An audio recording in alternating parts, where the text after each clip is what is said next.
บรรยากาศของงานเฉลิมฉลองบุญประเพณีกินเจียงหน่อเปเจ้าของชนเผ่ามง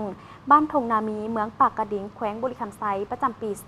2025ได้เปิดขึ้นด้วยบรรยากาศที่เบิกบานมวลซื่นพิธีได้จัดขึ้นในระหว่างวันที่ 19-25 ธันวาคมนี้ที่เดินกินเจียงของบ้าน โดยการเข้าร่วมของศาสตราจารย์ปริญญาเอกเจริญเหยียบเป่าเฮอรองประธานสภาแห่งชาติท่านเลือนวิไลจันทลาพันธ์รองประธานสภาประชาชนแขวงบุรีรัมย์ไซ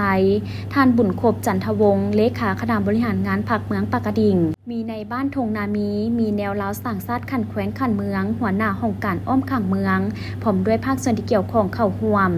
ท่านบุญครบจันทวงศ์ได้ผ่านประวัติความเป็นมาของบุญกินเจียงหน่อเป็ดเจ้าเผ่ามงในเมื่อก่อนแม่นเป็นเผ่าหนึ่งที่มักอยู่เขตผู้ดอยที่เป็นอากาศเย็นและมักหากินตามธรรมชาติแบบเรือนลอยอยู่ภาคกลางและภาคเหนือของประเทศมีความหลากหลายทางด้านวัฒนธรรมและฮีตของประเพณี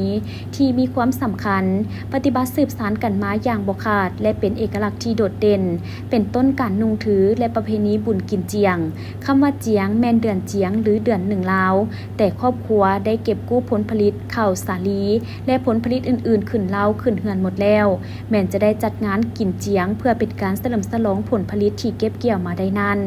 การเฮ็ดบุญกินเจียงแต่ละปีของเผ่ามงแม่นได้มีการจัดพิธีกรรมทางศาสนาตามความเชื่อถือสืบทอดกันมาแต่ปู่ย่าตายายต่อจากนั้นจึงได้มีการเฉลิมฉลองกันตามทายแห้งที่มีของแต่ละท้องถิ่นและเนื่องในโอกาสที่มีการเฉลิมฉลองบุญปีใหม่ของชนเผ่ามงปีนี้